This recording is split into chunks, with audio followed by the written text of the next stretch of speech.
భారతీయ Janata party విజయ సంకల్ప యాత్ర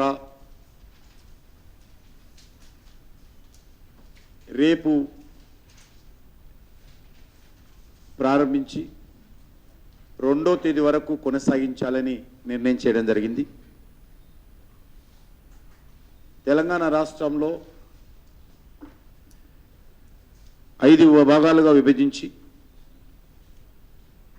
మరి 5 యాత్రలు సమాంతరంగా నిర్వహించబోతా ఉన్నాం. ఒక యాత్ర ఏదైతే సమ్మక్క సారక్క జాతర ఎల్లుండి నుంచి ఏదైతే అధికారపూర్వకంగా జాతర జరుగుతుందో ఆ యొక్క జాతర 2-3 రోజులు ఆలస్యంగా మిగతా 4 యాత్రలు రేపు ప్రారంభిస్తూ ఉన్నాం. ఈ యొక్క 4 యాత్రల్లో కొమరం భీం విజయ సంకల్ప యాత్ర అది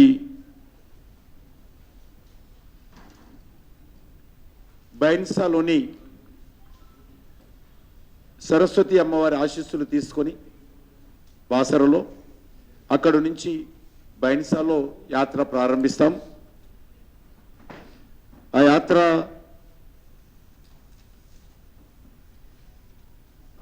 ఆదిలాబాద్, పెద్దపల్లి, నిజామాబాద్ 3 పార్లమెంట్లు ఆ యొక్క కొమరం భీం విజయ సంకల్ప యాత్ర కవర్ చేస్తుంది. ఆ యాత్ర సుమారు 1056 కిలోమీటర్ల యాత్ర ఉంటుంది. అది 12 రోజులు 7x3 21 అసెంబ్లీ కాన్స్టిట్యున్సీ అది కొమరం భీం విజయ సంకల్ప యాత్ర అది పర్యటిస్తుంది. రెండవది రాజరాజేశ్వరి విజయ సంకల్ప యాత్ర అది కరీంనగర్, చేవెళ్ళ, మెదకు, జహీరాబాద్ 4 పార్లమెంట్లు కవర్ చేసే విధంగా యాత్రకు రూపకల్పన చేయడం జరిగింది. ఇది సుమారు 1217 కిలోమీటర్ల యాత్ర ఇది ఉంటుంది. 22 అసెంబ్లీలు కవర్ చేస్తాం. కొన్ని అసెంబ్లీలు మిగులుతున్నాయి, వాటిని కూడా మరి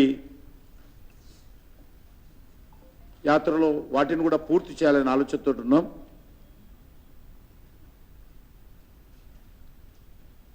మూడవది భాగ్యలక్ష్మి విజయ సంకల్ప యాత్ర అయితే హైదరాబాద్ చుట్టుపక్కల ప్రాంతాలకు సంబంధించినటువంటి యాత్ర ఇది రేపు భువనగిరి నుంచి ప్రారంభమవుతుంది. యాదాద్రి లక్ష్మీనరసింహస్వామి ఆశీస్సులు తీసుకొని భువనగిరి నుంచి యాత్ర ప్రారంభిస్తాం. యాత్ర Bhuvanagiri parliament, Secunderabad parliament, Hyderabad parliament, Malkajgiri ఈ 4 పార్లమెంట్ నియోజకవర్గాల్లో భాగ్యలక్ష్మి విజయ సంకల్ప యాత్ర ఇది పూర్తి చేస్తుంది. 4వ యాత్ర కాకతీయ భద్రకాళి విజయ సంకల్ప యాత్ర. యాత్ర భద్రాచలం నుంచి స్టార్ట్ అవుతుంది.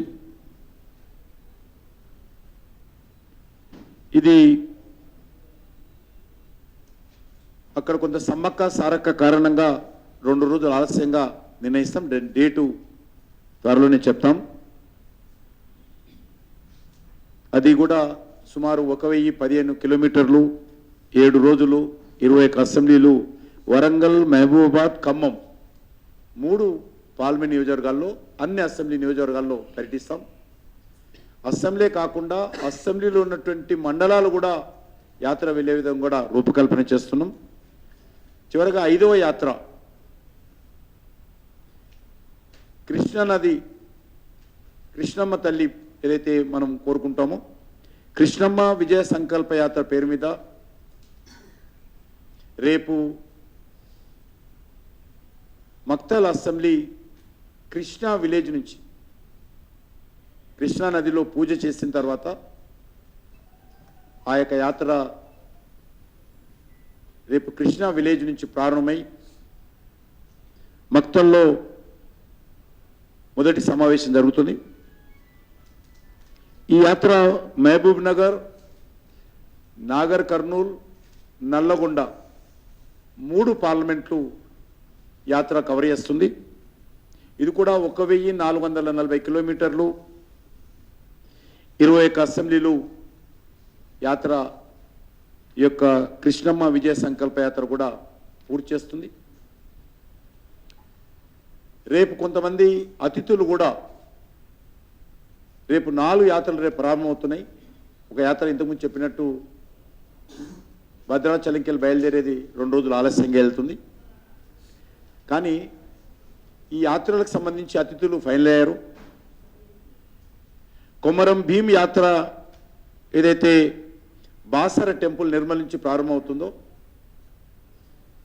అది అస్సాం ముఖ్యమంత్రి శ్రీ హేమంత్ బిశ్వ శర్మ గారు వారు ప్రారంభిస్తారు. వారు రేపు ఉదయం చేరుకొని యాత్రకు వారు ప్రారంభిస్తారు.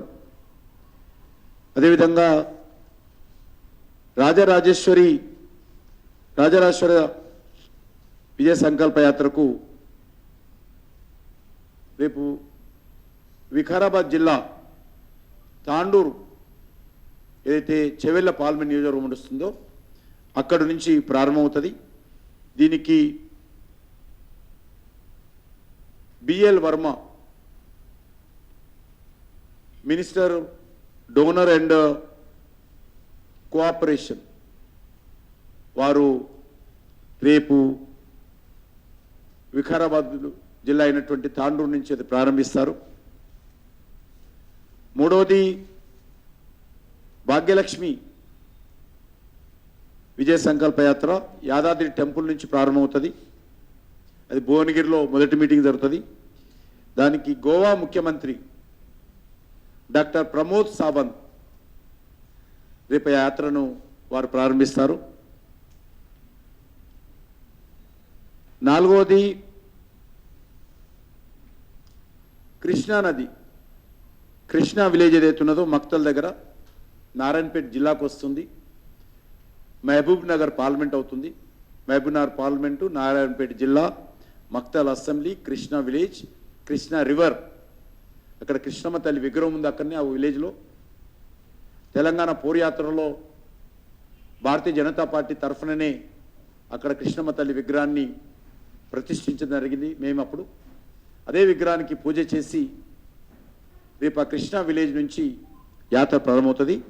దీనికి కేంద్ర ప్రభుత్వ animal husbandry, fisheries and dairy మంత్రి అయినటువంటి పురుషోత్తం రూపాల గారు రేపు ఉదయం ఆ యాత్ర ప్రారంభిస్తారో ఆ యొక్క కృష్ణా గ్రామం నుంచి, కృష్ణా నది తీరం నుంచి.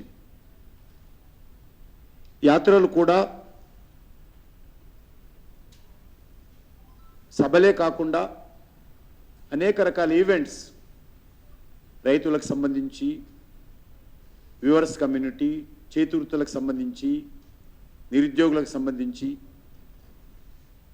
పొదుపు సంఘాలకు సంబంధించినటువంటి అడిషనల్ ఈవెంట్స్ కూడా వాళ్ళు గ్రామాల మధ్యలో అక్కడక్కడ ఉదయం నుంచి సాయంకాలం వరకు మీటింగ్స్, ఎక్కువ రోడ్ షోస్.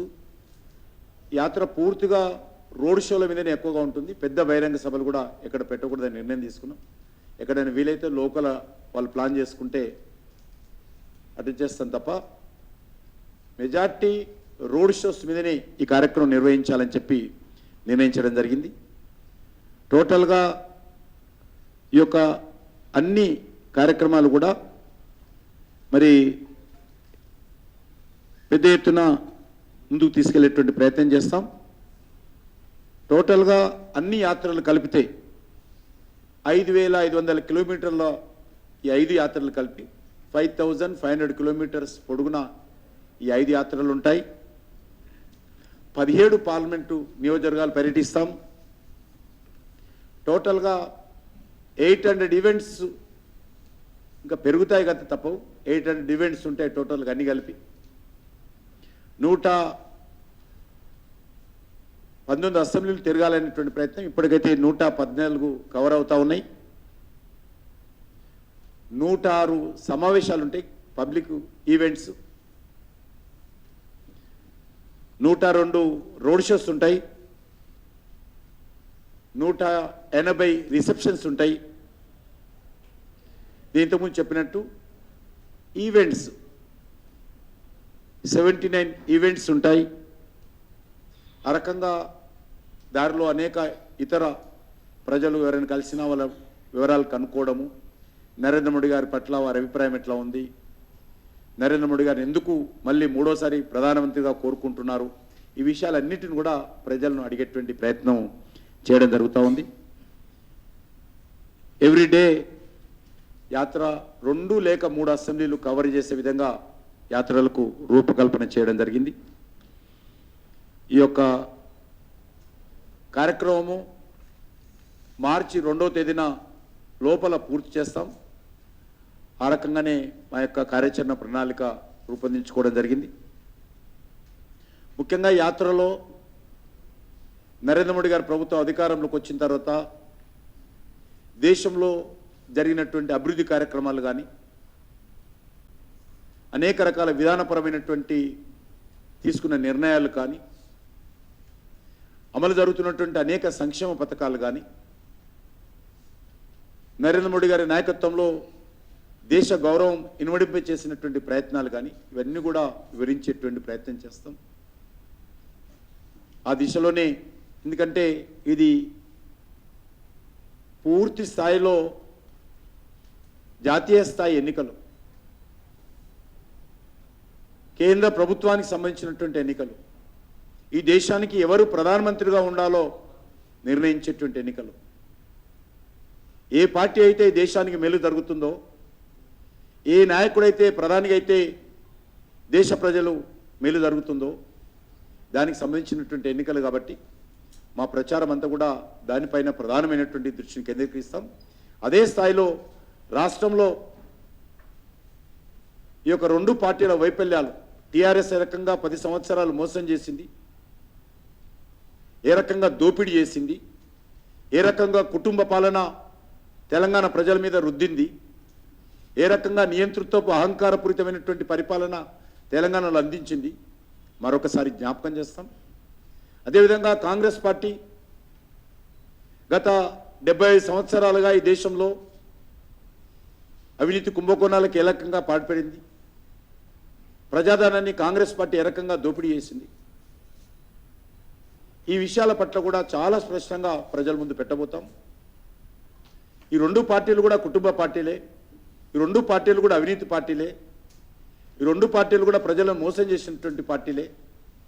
కాబట్టి ఈరోజు 9.5 సంవత్సరాల పాలనలో ఒక్క చిన్న రూపాయి అవినీతి లేకుండా ఒక నీతివంతమైనటువంటి, ఒక అవినీతి రహితమైనటువంటి, ఒక నిజాయితీతో కూడినటువంటి పరిపాలన నరేంద్ర మోడీ గారు దేశ ప్రజలకు అందించారు. ఒక ధర్మమైనటువంటి పాలన అందించారు. కాబట్టి ఇప్పుడున్నటువంటి దేశ రాజకీయ పరిస్థితుల నేపథ్యంలో దేశ ప్రజలు ఏదైతే నరేంద్ర మోడీ గారిని మూడోసారి ప్రధానమంత్రిగా కావాలని, బీజేపీ మూడోసారి అధికారంలో రావాలని ఏదైతే ఆకాంక్షిస్తున్నారో వాటన్నిటిని కూడా మా తరఫున కూడా పునరుద్ఘాటించేటువంటి ప్రయత్నం మేము ప్రజల ముందు చేస్తాం. ప్రజల మద్దతు కూడగట్టడమే, వచ్చే పార్లమెంట్ ఎన్నికల్లో తెలంగాణ ప్రజల మద్దతు కూడగట్టడం కోసమే ఈ యొక్క బీజేపీ విజయ సంకల్ప యాత్ర చేపట్టడం జరిగింది.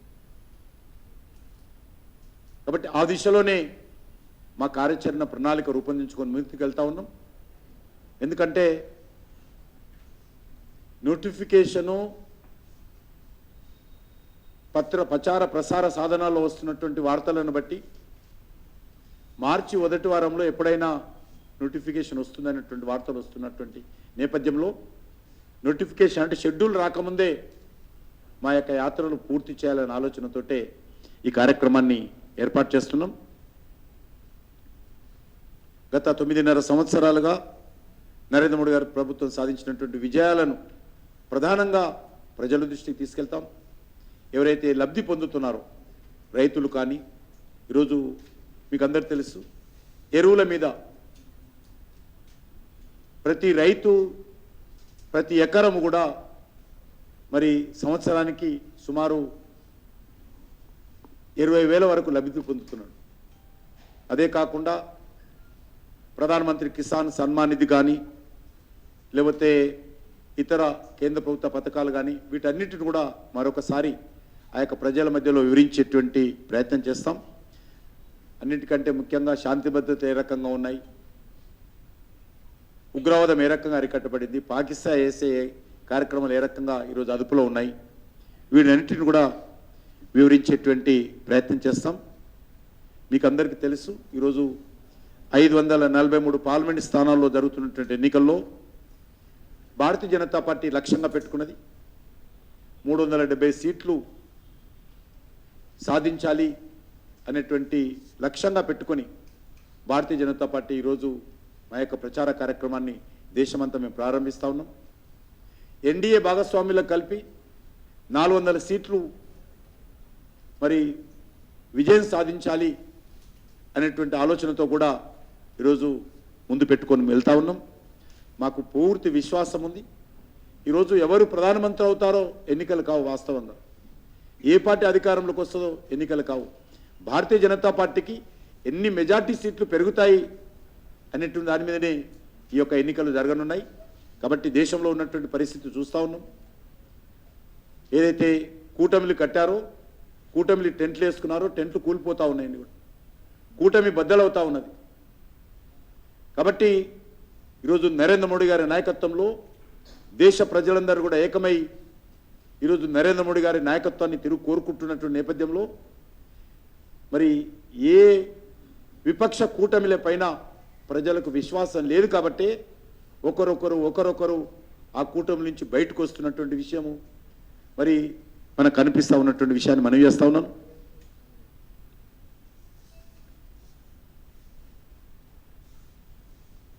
దీనికి సంబంధించి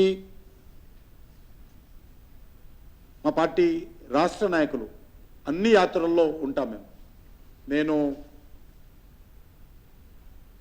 ఒక 2 రోజులు ఒక యాత్రలో, 2 రోజులు ఒక యాత్రలో, ఇట్లా మా నాయకులందరూ ఈటల రాజేందర్ కానీ, మా ఎమ్మెల్యేలు కానీ, బండి సంజయ్ గారు కానీ, డికే అరుణ గారు కానీ, డాక్టర్ లక్ష్మణ్ గారు కానీ, సుధాకర్ రెడ్డి గారు కానీ, లేకపోతే మిగతా జితేంద్ర అందరూ నాయకులందరూ కూడా అన్ని యాత్రల్లో తిరుగుతూ ఉంటాం. కాబట్టి ఈ యాత్ర భారతీయ జనతా పార్టీ నేతృత్వంలో జరుగుతుంది. కమలం పువ్వు జెండా కింద జరుగుతున్నటువంటి యాత్ర. ఆ దిశలోనే యాత్రను అన్ని రకాలుగా ఏర్పాటు చేసుకున్నాం. కాబట్టి దీన్ని విజయవంతం చేయాల్సిందిగా, నరేంద్ర మోడీ గారి నాయకత్వానికి అండగా నిలబడాల్సిందిగా, నరేంద్ర మోడీ గారి నాయకత్వాన్ని బలపరచాల్సిందిగా నేను తెలంగాణ ప్రజలను మీ ద్వారా కోరుతా ఉన్నాను. ఎందుకంటే దేశం ఈరోజు అన్ని రంగాలలో మరి దూసుకెళ్తున్న విషయం మనం చూస్తూ ఉన్నాం. కాబట్టి తెలంగాణలో రేపు ఏర్పడేటువంటి ప్రభుత్వంలో కూడా, గతంలో కూడా 4 సీట్లు తెలంగాణ ప్రజలు నరేంద్ర మోడీ గారి నాయకత్వాన్ని ఆశీర్వదించి తెలంగాణ నుంచి 4 సీట్లు గెలిపించారు. మరి అప్పటికి ఇప్పటికీ పరిస్థితులు మారాయి. మోడీ గారి నాయకత్వం మరింతగా పటిష్టపడింది. దేశం మరింతగా ప్రపంచంలో మంచి స్థాయికి రావడం జరిగింది. ఆ తర్వాత కూడా అనేక రకాల కొత్త సంక్షేమ కార్యక్రమాలు కూడా 2019కి ఇప్పటికి చూస్తే అనేక కొత్త సంక్షేమ పథకాలు కూడా, ఉచిత బియ్యం నుంచి మొదలు పెడితే అనేక కొత్త పథకాలు కూడా ప్రారంభించడం జరిగింది. అనేక విజయాలు కూడా సాధించడం జరిగింది. భారతీయులకు ఆకాంక్షలకు అనుగుణంగా నరేంద్ర మోడీ గారి ప్రభుత్వము అనేక నిర్ణయాలు కూడా తీసుకోవడం జరిగింది.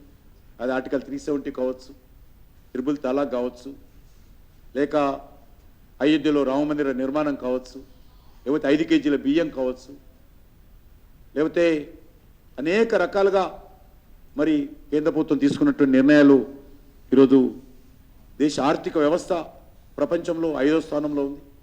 అతిపెద్ద ఆర్థిక వ్యవస్థగా ఈరోజు భారతదేశము ప్రపంచ దేశాల ముందు చాలా ఎత్తుకొని తిరుగుతూ ఉంది, 5వ స్థానంలో నిలబడి.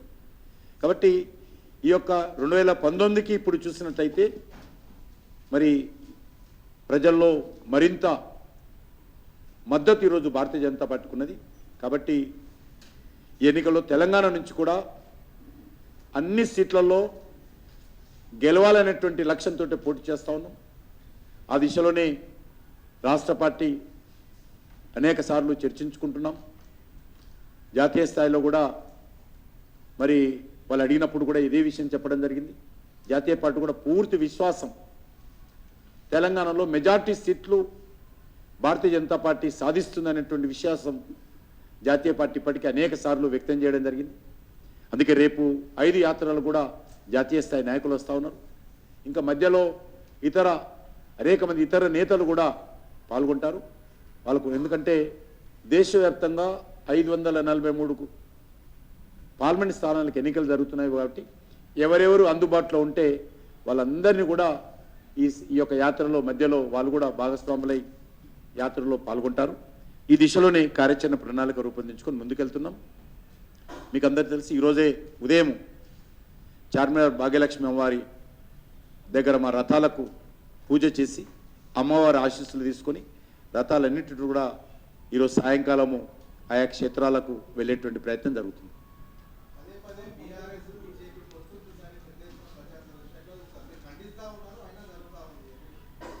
కొంత మెడ మీద తలకాయ నేను మాట్లాడుతుంటారు కాబట్టి దేని చేస్తుందని.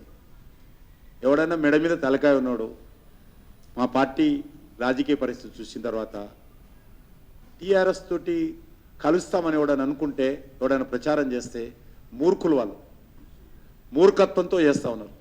కాబట్టి ఆ పనికిరాని మాటకు పెద్ద స్పందించాల్సిన అవసరం లేదు. నేను తెలంగాణ ప్రజలను కూడా కోరుతా ఉన్నాను, గౌరవ మీడియా మిత్రులకు కూడా కోరుతా ఉన్నాను, మీడియా హౌసులకు కూడా కోరుతా ఉన్నాను. భారతీయ జనతా పార్టీ తెలంగాణలో స్వతంత్రంగా పోటీ చేస్తుంది. 17 సీట్లకు పోటీ చేస్తాము, మెజార్టీ సీట్లు గెలుస్తాము. మునిగిపోయే నావను పట్టుకోము. ఇప్పుడు కూడా మునిగిపోయే నావకు మేము సహకారం అందించే ప్రసక్తి లేదు. మేము స్వతంత్రంగా ముందుకెళ్తాము.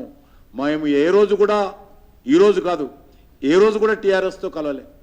మేము ఒక సీట్ వచ్చినప్పుడు కూడా కలవలేదు. ఇప్పుడు ఎందుకు కలుస్తాం? ఎమ్మెల్యేగా ఏముంది ఇప్పుడు టీఆర్ఎస్ దగ్గర కలవడానికి? టీఆర్ఎస్ పార్టీ అవసరం తెలంగాణకు ఉందా? టీఆర్ఎస్ పార్టీ అవసరం పార్లమెంట్కు ఉందా? టీఆర్ఎస్ పార్టీ ఒకరు ఇద్దరు ఎంపీలు గెలవాల్సిన అవసరం ఈరోజు ఢిల్లీకి ఉందా? కాబట్టి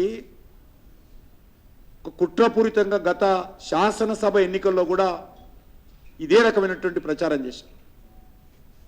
మళ్ళీ ఇప్పుడు ఇదే రకమైనటువంటి ప్రచారం చేస్తా ఉన్నారు. ఏ మూర్ఖులు చేసినప్పుడు కూడా, ఏ దుర్మార్గులు చేస్తున్నప్పుడు కూడా ఇది భారతీయ జనతా పార్టీ మేము ఖాతరు చేయడం లేదు. అలా ప్రచారాన్ని మనం చేస్తున్నాం. నేను తెలంగాణ ప్రజలను కోరుతా ఉన్నాను, ఎవ్వరు కూడా ఈ దుష్ప్రచారాన్ని నమ్మొద్దు, దుష్ప్రచారం గురించి చర్చించొద్దు. ఈ దుష్ప్రచారం అంతా కూడా గత శాసనసభ ఎన్నికల్లో ఏ రకంగానైతే భారతీయ జనతా పార్టీ పైన తప్పుడు ప్రచారం చేసేటువంటి ప్రయత్నం చేశారో ఇప్పుడు మళ్ళీ అదే తీసుకొస్తున్నారు. కాబట్టి భారతీయ జనతా పార్టీ ధైర్యం కలిగినటువంటి పార్టీ, దమ్మున్న పార్టీ, దమ్మున్న నాయకుడు. ఏదైనా ఉంటే చెప్తాం, ధైర్యంగా చెప్తాం. కానీ ఈ రకంగా తెర వెనుక నాటకాలు కాంగ్రెస్ టీఆర్ఎస్ లాగా మేము చేయం. కాంగ్రెస్ టీఆర్ఎస్ తెర వెనుక నాటకాలు చేసేటువంటి పార్టీ. తెర ముందు చేశారు వాళ్ళు, తెర వెనుక చేస్తున్నారు. గతంలో కూడా కాంగ్రెస్ టీఆర్ఎస్ తెర ముందు చేశారు, ఎన్నికల్లో పొత్తులు పెట్టుకున్నారు, కేంద్రంలో రాష్ట్రంలో అధికారాన్ని పంచుకున్నారు, అనేక ఎన్నికల్లో కలిసి పనిచేశారు. మొన్న రాష్ట్రపతి ఎలక్షన్స్లో కూడా కలిసి పనిచేశారు. ఇటీవల జరిగినటువంటి రాష్ట్రపతి ఎన్నికల్లో కూడా కాంగ్రెస్ పార్టీకి టీఆర్ఎస్ పార్టీ బీఆర్ఎస్ పార్టీ మద్దతు ఇచ్చింది. కాబట్టి ఇంత నగ్న సత్యాలు కళ్ళ ముందుంటే లేని విషయాన్ని తీసుకొచ్చి ఈరోజు దుష్ప్రచారం చేయడం అవుతున్నదో ఇంతకంటే దుర్మార్గము ఇంకొకటి ఉండదు. నేను ఈరోజు చాలా స్పష్టంగా తెలంగాణ ప్రజలకు మనవి చేస్తా ఉన్నాను. ఈ కుట్రపూరితమైనటువంటి దుర్మార్గపు రాజకీయాలను కానీ ఈ ప్రచారాన్ని కానీ ఎవరు నమ్మకూడదు. ఎవడైనా అంటే లాచి చంపకాయ కొట్టాల్సిన కొడతా ఉన్నాను. ఎవడైనా మేము అలయన్స్ పెట్టుకుంటున్నాము బీజేపీతో ఎవడని అంటే ప్రజలను కొడతా ఉన్నాను, లాచి చంపకాయ కొట్టాల్సిందే కొడతా ఉన్నాను. కుడి ఎడమ ఒక్క చంపకాయ కాదు, కుడి ఎడమ 2 దిక్కులో కొట్టాల్సిందే కూడా కొడతా ఉన్నాను. ఎవడని అంటే ఏ మూర్ఖుడు అన్నంటే, ఏ దుర్మార్గుడు అన్నంటే.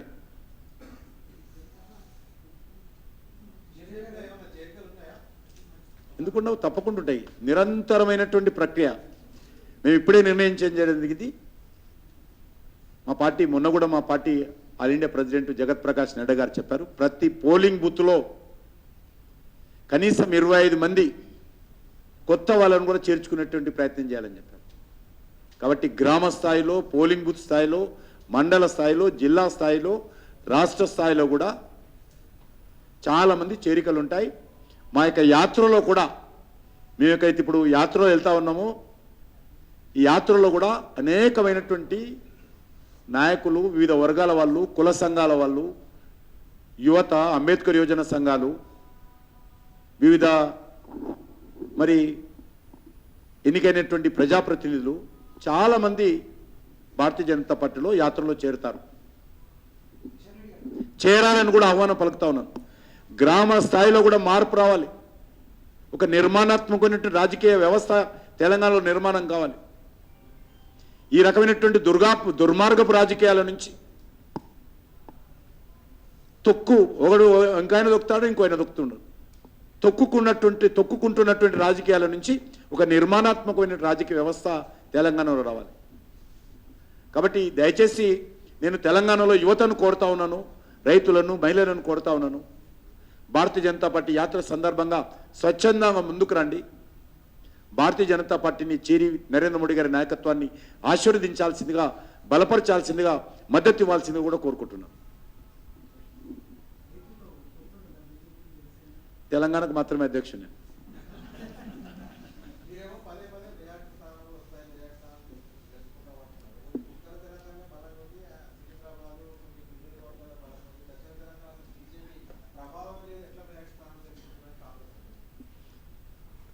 రెండు 2019లో కూడా మాకు ఆదిలాబాద్లో బలం లేకుండా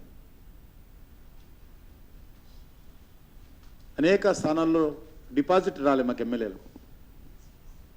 ఎమ్మెల్యే అభ్యర్థులకు డిపాజిట్ రాలేదు. కానీ 4 నెలల లోపల ఈవెన్ సికింద్రాబాద్ కూడా నా దగ్గర కొంత చాలా దగ్గర బలం లేకున్నా కూడా ప్రజలు అనుకుంటే, ప్రజలు నరేంద్ర మోడీ గారి నాయకత్వాన్ని కోరుకుంటే ఏ ఉత్తర తెలంగాణ, ఏ దక్షిణ తెలంగాణ, ఏ కాశ్మీరు, ఏ కన్యాకుమారి ఏది చూడరు. దేశమంతా కూడా ఈరోజు మోడీ గారి వెనుక ఉంది. కాబట్టి తప్పకుండా ఒక ఉప్పెనలాగా దేశ ప్రజల ఆశీస్సులు నరేంద్ర మోడీ గారికి ఇవ్వబోతా ఉన్నారు. తెలంగాణలో కూడా వాళ్ళ మాటలు, భారతీయ జనతా పార్టీ బలం ఉంది, నరేంద్ర మోడీ గారు మళ్ళీ రావాలని కాంగ్రెస్ కోరుకుంటుంది అనుకుంటున్నాను. కాంగ్రెస్ అట్లే అంటది, దాన్ని ఎందుకు అడుగుతా వీడను? కాంగ్రెస్ న్యాచురల్గా అంటారు, వాళ్ళు మునిగిపోయే పార్టీ, పోతున్నది ఒకటి పోతున్నది. నేను ఇంతకుముందు కూడా చెప్పాను, రాహుల్ గాంధీ 2019లో 3 నెలలు పోయాడు ఓడిపోయిన తర్వాత. ఇప్పుడు వచ్చే మే ఎండింగ్లోనో జూన్లోనో 6 నెలలు పోతాడు, విదేశాలకు పోతాడు, రాడు మళ్ళీ. ఆ రికార్డు చెప్తున్నాను. అప్పుడు 3 నెలలు పోయాడు ఓడిపోయిన తర్వాత 2019లో. ఇవి ఎన్నికల తర్వాత, పార్లమెంట్ ఎన్నికల తర్వాత 6 నెలలు పోతాడు, అక్కడికే పోతాడు తెలియదు.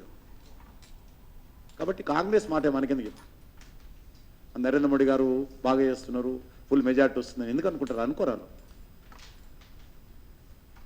అలా అనుకోవాల్సిన అవసరం కూడా మాకు లేదు. ఇప్పటికే అంటున్నారు, చాలామంది చేరుతున్నారు కాంగ్రెస్ వాళ్ళు. మహారాష్ట్ర చీఫ్ మినిస్టర్ చేరాడు మొన్న, అంతకుముందు అనేక రాష్ట్రాల్లో చేరారు. కేరళలో అంటోనీ కొడుకు చేరాడు, మూపనార్ కొడుకు తమిళనాడులో చేరాడు. యూత్ అంతా కూడా ఈరోజు బీజేపీ వైపు చూస్తుంది. మూపనార్ కొడుకు కాంగ్రెస్ ప్రముఖ నాయకుడు, ఆయన కొడుకు చేరాడు. కేరళలో డిఫెన్స్ మినిస్టర్ కొడుకు చేరాడు, సింధియా గారు చేరారు. అనేక ప్రాంతాల్లో మహారాష్ట్రలో ఏ రకంగా చేరారో మీరు చూస్తూనే ఉన్నారు. చీఫ్ మినిస్టర్ చాలా మంచి పేరున్నది ఆయన కూడా చేరాడు బీజేపీలో. ఇంకా అక్కడక్కడ వార్తలు వస్తూనే ఉన్నాయి. మా పార్లమెంట్ బోర్డు మీటింగ్ కావాలి, ఇంకా కాలేదు, నిన్ననే అయింది, ఒక్క మీటింగ్ కూడా కాలేదు.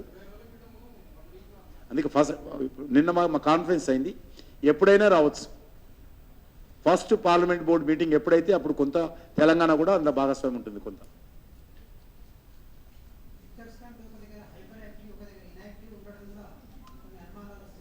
ఎవరు ఎవరిది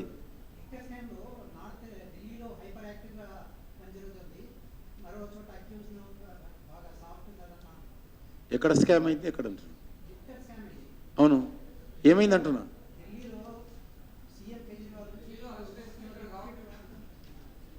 ఇప్పుడు లిక్కర్ స్కామ్లో మళ్ళొకసారి మనవి చేస్తున్నాను, మీరు రిపోర్టర్స్, విశ్లేషకులు, మీరు పరిశీలన చేస్తారు, పరిశోధన చేస్తారు.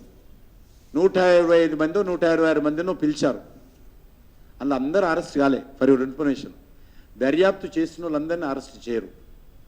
కాబట్టి ఈరోజు అరవింద్ కేజ్రీవాల్ని కూడా 6వ నోటీస్ పంపారు. కాబట్టి ఇంకా నోటీస్ పంపించిన అరెస్ట్ అవుతారందా? అది కాదు కదా. కాబట్టి మీరు అంటున్నది ఏదైతే కేసు ఉందో సుప్రీంకోర్టులో ఉంది. Supreme court clear. ఇప్పుడు నెక్స్ట్ వీక్ ఇచ్చినట్టుంది. అది నెక్స్ట్ వీక్ కానీ వాళ్ళు చేసుకుంటారు, మాకు సంబంధం ఉండదు. డే టు డే మాకు సంబంధం లేదు. ఆ ఇన్వెస్టిగేషన్ ఏజెన్సీ మేము చూడము, మేము రాజకీయాలు చూస్తాము. తెలంగాణలో మా గవర్నమెంట్ కూడా ఏజెన్సీ డే టు సంబంధం లేదు.